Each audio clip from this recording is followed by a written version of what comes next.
Hello and welcome back to the Nasty Metal production channel here at YouTube, and welcome to another album review. Today's album review, of course, is for the most recent and at this point also second album from Aktor, which is titled Placebo, which was released February 24th, 2020 through, of course, the labels such as Full Contact Records, Ektro Records, and Professor Black.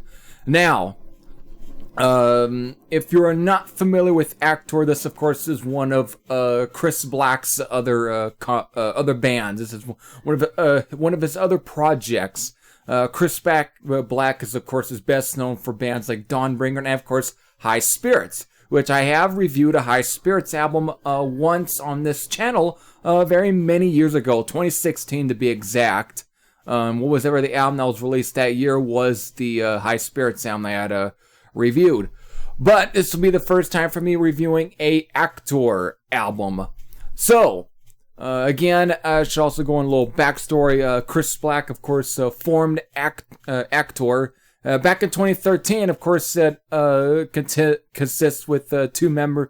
It was like, I guess in many ways, kind of a project between two guys who are based out of Finland. And you definitely get some of that Scandinavian feel with this album, but you really do get, this is definitely by far at times different than what you would expect from maybe some of his projects, such as Dawnbringer and definitely for sure High Spirits.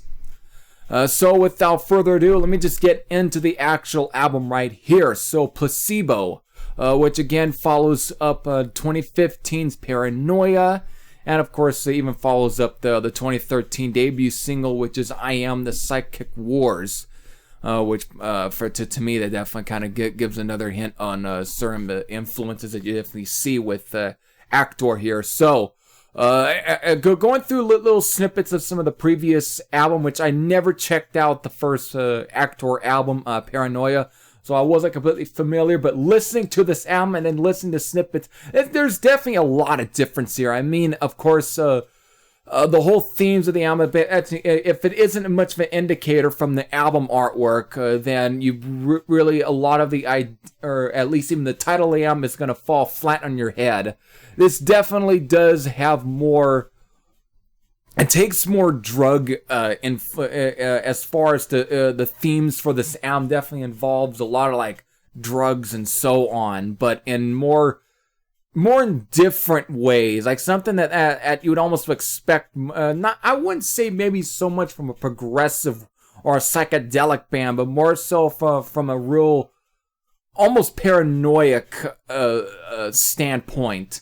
And that's what you definitely get with this album. It really kind of, with some of these songs, it really kind of seems to really fit the theme of what you're going in as far as musically. It just definitely really fits the theme of what you're getting with this album. This is basically a fucking trip to listen to. I mean, it's definitely a straight up hard rock / heavy metal album.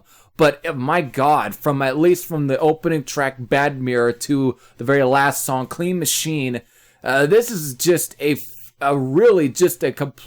cool listen from beginning to end. This is definitely one of those albums where I think at first listen, it's not going to completely hit you hard enough, but I think from very many listens, it really is one of those that just grows on you. Again, every time I listen to this, it just grows and grows on me, and I'm just appreciating it even more and more. This is one hell of a constructed album.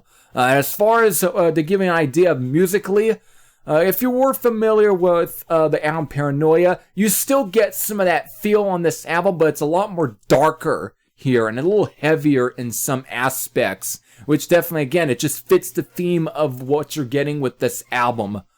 Again, I've looked on the Bandcamp and seen some of the opinions or some of the little reviews there. I've seen some people kind of say that this is like a heavy metal Devo. But since I'm not always familiar, the only thing I probably ever heard from them, I mean, from the obvious tracks, I mean, I guess that isn't too much of a bad comparison, like, but to me, I tend to also hear a lot of, like, early the Tubes, like, mostly the very first two albums, and Gamma, and, of course, even some aspects here, a little bit of late 70s period, Pink Floyd and Blue Oyster Cult, but done in a more heavy metal way. Think more, again, something like maybe Heavy Load, or just a good straight up Scandinavian metal feel or Swedish metal feel combined with that, and that's what, and again, to me, it just summons up the whole entire album here. It's just perfect. The production, it really sounds like this could have easily been released in, like, let's say 1979 or 1980. It just has that kind of feel, and I think it definitely works to this album's advantage. It's definitely a very well put together album. As far as songs here, this is probably one of those I almost feel like you have to listen to from start to finish. There really isn't, I can't just really pick out completely one song to get, have you to check out. You literally have to almost take in the album as a whole. But if I have to, I've got some standout tracks here. I've got some, again, opening track, Bad Mirror, which is, again, also, even in its lyrics, really just summons up the album. Have you taken your pills? Are you feeling ill today? That is a perfect definition of what you're going to get with this album. It's so fucking interesting. It's so cool, and it just sums it up.